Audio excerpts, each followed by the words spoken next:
बिस्मिल्लाहिर्रहमानिर्रहीम। जो अब हम चैप्टर पढ़ने जा रहे हैं वो है ट्रिग्नोमेट्री।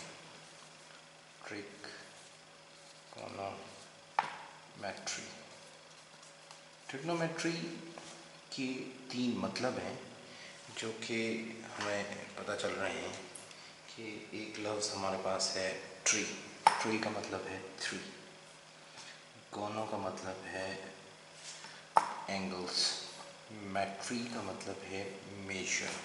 ठीक है, अब ये जो ट्री है इसका मतलब है थ्री। ठीक है, और गोनो मीन्स एंगल्स और मेट्री मीन्स मेजर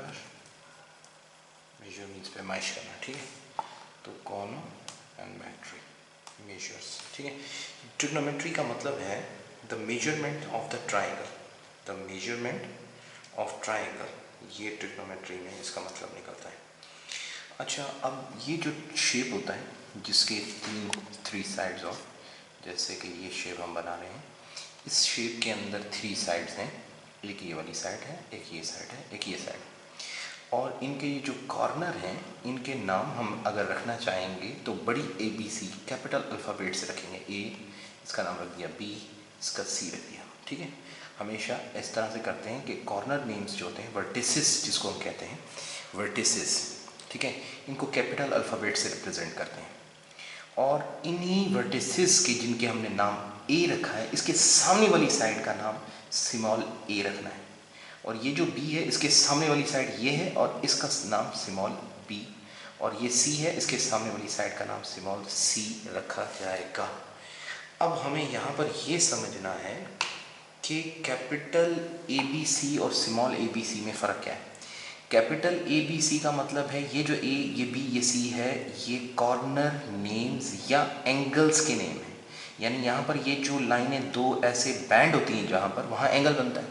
तो ये लाइन और ये लाइन बैंड हो रही है, दो लाइनें, तो यहाँ जो बैंड बन रहा है यहाँ पर हमारा एक एंगल बन रहा है, और ये दूसरा एंगल बन रहा है, और ये तीसरा एंगल बन रहा है। इसीलिए इसको हम ट्राई एंगल कहते हैं, तीन एंगल्स बनते हैं। और ट्रिग्नोमेट्री जो है वो इल्म है इसी ट्राइंगल्स का, the measurements of the triangle. अच्छा, अब यहाँ पर ये जो ABC है वो साइड की मेजरमेंट है, लंबाई है, पैमाइश है कि यहाँ से लेकर यहाँ तक ये कितनी लंबी है, ये लाइन कितनी लंबी है, और ये लाइन कितनी लंबी है। इस लाइन का नाम स्मॉल ए है, इस लाइन का नाम स्मॉल बी है, इस लाइन का नाम स्मॉल सी है, और इस एंगल का नाम ए है, capital A, capital B, capital C. और इनके नाम हम अंदर भी रख सकते हैं, मसलन ऐसे करके अगर हम कोई एक शेप बनाते हैं ट्राइंगल का, जैसे कि ये, तो हमने यहाँ पर हमने नाम नहीं रखे, जस्ट यहाँ पर हम अल्फ़ा लिख देते हैं, तो इस एंगल का नाम अल्फ़ा हो जाएगा, इसका नाम बीटा, और इसका नाम गामा हो जाएगा। ठीक है ना, तो हम बड़ी ABC भी रख सकते हैं और ऐसे भी रख सकते हैं, और ज़रूरी नहीं कि ABC रखें, हम कुछ भी नाम रख सकते हैं, लेकिन बड़ी ABC रख सकते हैं। मिसाल के तौर पर मैं यहाँ रख देता हूँ G, यहाँ रख देता हूँ H, यहाँ रख देता हूँ K, कैपिटल K। तो ये जो H और G और K हैं ये इन कॉर्नर्स के नाम हैं, और इनके एंगल्स के नाम अल्फ़ा, बीटा, गामा हमने रख दिए हैं। एंगल बतौर G भी कह सकते हैं, H भी कह सकते हैं, K भी कह सकते हैं, और ये अंदर वाले भी एंगल्स के नाम हो सकते हैं। ठीक है ना, ये पॉइंट समझ में आया। और ये जो साइड्स हैं इनके नाम, ये K है तो इसका स्मॉल K होगा यहाँ पर, ये G है इसके सामने वाली साइड ये स्मॉल G होगी लाजमन, H है तो इसके सामने लाजमन छोटा H लिखा जाएगा। छोटे H का मतलब है कि इसके अपोजिट जो एंगल H है उसकी अपोजिट साइड H, ये स्मॉल ABC का मतलब, ये समझ में आ गया। उसके बाद आपने जो समझने वाली चीज़ है वो ये समझना है, ये जो हम 15 चैप्टर पढ़ रहे हैं, 15 चैप्टर हमारा ये जो मैट्रिक क्लास के ना, इसके अंदर जो हमें स्टडी कर रहे हैं ट्राइंगल की, वैसे ट्राइंगल की 6 किस्में हैं। कितनी किस्में? 6 किस्में। उन 6 किस्मों से सिर्फ हम एक ही किस्म की स्टडी कर रहे हैं, वो है राइट एंगल ट्राइंगल। कौन सा ट्राइंगल? RIGHT, राइट एंगल, जिसका एंगल राइट एंगल ट्राइंगल, ऐसा ट्राइंगल जो राइट एंगल है। ठीक है, तो ये राइट एंगल ट्राइंगल क्या होता है? राइट एंगल ट्राइंगल एक ऐसा ट्राइंगल है जिसकी जो शेप होती है वो 90 डिग्री का एंगल होता है उसके अंदर। मिसाल के तौर पर एक ट्राइंगल मैं ऐसे करके अगर बनाता हूँ तो इस ट्राइंगल के अंदर एक एंगल 90 डिग्री का है, जिसकी वजह से ये राइट एंगल ट्राइंगल कहलाता है। अब वो कौन सा एंगल राइट एंगल है 90 डिग्री का है, तो वो एंगल 90 डिग्री का, ये वाला एंगल 90 डिग्री का है। कैसे पता चला ये 90 डिग्री का है? क्योंकि एक लाइन बिल्कुल यूं सीधी आए और बिल्कुल फिर दोबारा यूं सीधी मुड़ जाए, यानी बल्ब बिल्कुल स्ट्रेट खा ले, वहाँ जो दो लाइनें बनती हैं उधर एंगल जो बनेगा वो 90 डिग्री का एंगल बनेगा, यानी यहाँ पर एंगल 90 डिग्री का है और ये जो बाकी एंगल्स हैं ये 90 डिग्री के नहीं हैं। तो इस वजह से जब यहाँ 90 डिग्री का एंगल बन गया तो ये राइट एंगल ट्राइंगल कहलाएगा। फिर वो ट्राइंगल की शेप ज़रूरी नहीं कि ऐसी हो, ट्राइंगल की शेप हो सकता है कि ऐसी हो, यानी मसलन कि मैं ऐसे करके बना लूँ, ये देखें ये एक राइट एंगल ट्राइंगल की ही शेप है, ये देखें, और ऐसे ये भी राइट एंगल ट्राइंगल है, लेकिन इसके अंदर 90 का एंगल कहाँ पर है आप लोग थोड़ा जज करें। और एक तो ये एंगल है, ठीक है, एक एंगल ये है और एक एंगल ये है। अब आप बताएं कौन सा 90 डिग्री का ये वाला एंगल, क्योंकि यहाँ पर एक लाइन यूँ सीधी आई और फिर यहाँ से यूँ सीधी मुड़ गई, तो यहाँ पर ये जो 90 डिग्री का एंगल है इसकी वजह से ये ट्राइंगल राइट एंगल ट्राइंगल कहलाएगा। अब हमें जो सबसे मेन चीज़ वो समझनी है, पहले तो ये समझना है स्टूडेंट्स कि राइट एंगल ट्राइंगल के अंदर 90 डिग्री का एंगल कहाँ पर है। अक्सर स्टूडेंट ये जानते ही नहीं कि 90 डिग्री का एंगल कहाँ है, तो आप जिनको पता चल गया वो तो ठीक है, वो आगे चले जाएँ, आगे लेक्चर को समझें, लेकिन जहाँ पर 90 डिग्री का एंगल आ रहा है वो ये है, ठीक है। अब एक चीज़ और हमने समझनी है और वो चीज़ ये है कि राइट एंगल ट्राइंगल की साइड्स के नाम होते हैं, वो नाम मैं यहाँ लिख रहा हूँ और उसको हम ए से बी से और सी से मैं रिप्रेजेंट कर रहा हूँ। ए से एल्टीट्यूड, ठीक है, एल्टीट्यूड, ठीक है, और एल्टीट्यूड के अलावा इसे परपेंडिकुलर भी अक्सर स्टूडेंट्स कहते हैं, टीचर्स भी, तो परपेंडिकुलर, सॉरी PER पर पेंडिकुलर, PENDICULAR परपेंडिकुलर, ठीक है ना। तो ये ए से हम इसको रिप्रेजेंट करते हैं, ये एल्टीट्यूड या परपेंडिकुलर एक ही चीज़ है। और दूसरी जो राइट एंगल ट्राइंगल की जो साइड है उसको हम कहते हैं बी से रिप्रेजेंट कर रहे हैं और उसको कहते हैं बेस। क्या कहते हैं? बेस, या फिर उसे कहते हैं एडजेसेंट, ADJACENT, एडजेसेंट, ठीक है। और जो तीसरी जो साइड है उसको हम कहते हैं हाइपोटेन्यूज। ये बड़ी अहम साइड है। तो ट्राइंगल में राइट एंगल ट्राइंगल की 3 साइड है, हाइपोटेन्यूज, ठीक है। हाइपोटेन्यूज, एल्टीट्यूड, बेस और हाइपोटेन्यूज, ये 3 साइडें जो हैं, ये तीनों साइडों के नाम हमने याद करने पहले। कौन से? एल्टीट्यूड, बेस और हाइपोटेन्यूज। एल्टीट्यूड, बेस और हाइपोटेन्यूज। एल्टीट्यूड, बेस और हाइपोटेन्यूज में अब हम एक ट्राइंगल बनाते हैं और उसको देखते हैं कि उसके अंदर कौन सी साइड हाइपोटेन्यूज है, कौन सी एल्टीट्यूड है और कौन सी बेस है। तो यहाँ पर हमने एक 90 डिग्री का ट्राइंगल बना रहे हैं, यूँ करके लाइन सीधी लेनी चाहिए, सीधी हाथ से बना रहे हैं इसलिए थोड़ी टेढ़ी हो जाती है। और ये हमारे पास हमने एक ट्राइंगल बनाया, इसके अंदर ये जो कॉर्नर है, इस कॉर्नर पर 90 डिग्री का एंगल बन रहा है इस पर। तो हम यहाँ जो एंगल 90 डिग्री का बन रहा है, तो ये इसको ऐसे शेप दे देंगे, ऐसे कोना निकला हुआ, ये कोना निकले का होता है मतलब 90 डिग्री। और यहाँ पर भी एक एंगल है और एक एंगल यहाँ पर, ठीक है ना। तो ये राइट एंगल ट्राइंगल कहलाएगा, राइट एंगल ट्राइंगल, ठीक है।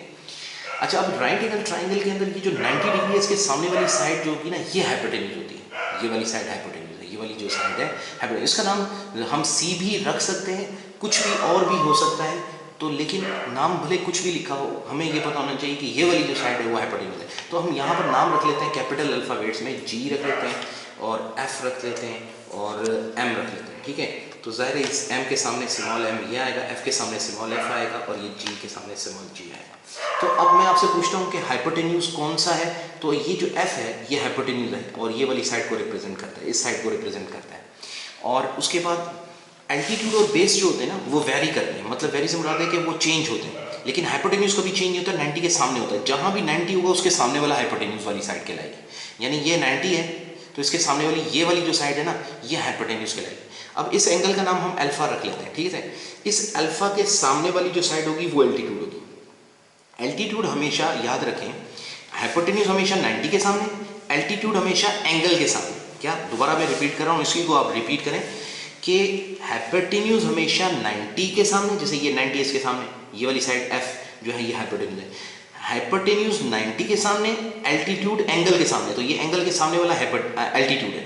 ठीक है। और ये जो हम एंगल का नाम रख रहे हैं उसका नाम रख रहे हैं बीटा, ठीक है। अब ये जो बीटा है, इस बीटा के सामने वाली साइड है ये m, तो ये जो m है ये इसका एल्टीट्यूड है बीटा का एल्टीट्यूड m और इसका हाइपोटेन्यूज f, और बीटा का बेस कौन सा है, क्योंकि आखिरी साइड रह गई बेस, और बेस जो होगी वो दूसरी जो आखिरी बची है वो वाली साइड होगी, इसकी साइड वाली, ये वाली बेस होगी, ये g जो है ये इसका बेस है। तो अगर आपसे कोई पूछता है कि आप बताएं कि बेस कौन सा है एल्टीट्यूड का या ये इसका अल्फा का या बीटा का, इस एंगल का या इस एंगल का, मिसाल के तौर पर यहाँ से पूछता है ये भाई एंगल है अल्फा और इसका एल्टीट्यूड कौन सा है, तो आप पहले एल्टीट्यूड या बेस नहीं ढूंढना है, आपने पहले ढूंढना है हाइपोटेन्यूज। वो बेशक है एल्टीट्यूड बताएं कौन सा है, आपने हाइपोटेन्यूज ढूंढना है। क्यों? क्योंकि हाइपोटेन्यूज के बाद हमें वाज़ेह हो जाता है कि बेस कहाँ है, एल्टीट्यूड कहाँ है, हाइपोटेन्यूज कहाँ है। तो अगर कभी भी एंगल ढूंढना है तो पहले आपने हाइपोटेन्यूज देखना है कि कहाँ है। तो इस एंगल का एल्टीट्यूड कौन सा है, तो आपने पहले देखा कि 90 के सामने वाला ये हाइपोटेन्यूज हो गया और इस एंगल के सामने वाली ये जो साइड है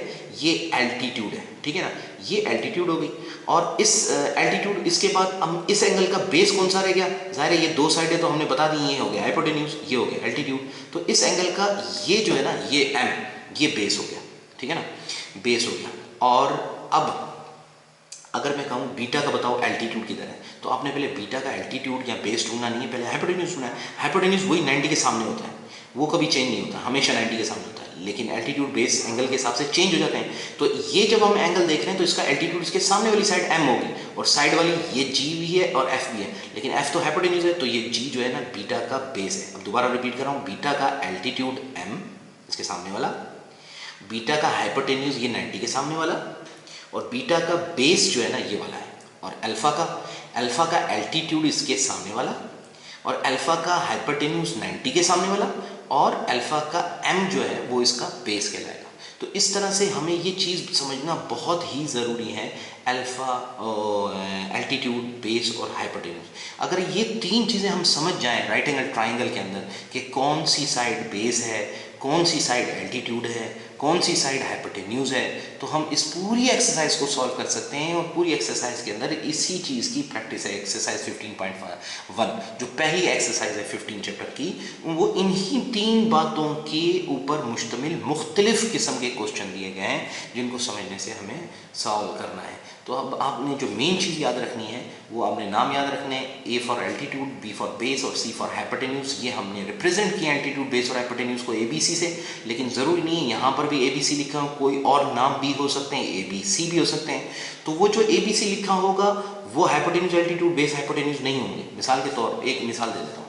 मिसाल मैंने ये कहना चाह रहा हूँ कि अगर मिसाल के तौर पर अगर मैं एक ट्राइंगल ऐसा करके बनाता हूँ, यहाँ पर एक ट्राइंगल मैंने बनाया है, ठीक है, और इस साइड का नाम मैंने रख दिया B रख दिया, इसका नाम C रख दिया, इसका नाम A रख दिया, तो हाइपोटेन्यूज B नहीं है, ये ABC जो यहाँ मैंने ABC बताए हैं, ABC ये एल्टीट्यूड, बेस और हाइपोटेन्यूज, ये फार्मूलाज के अंदर सिर्फ समझाने के लिए कि A for altitude, B for base, C for hypotenuse है।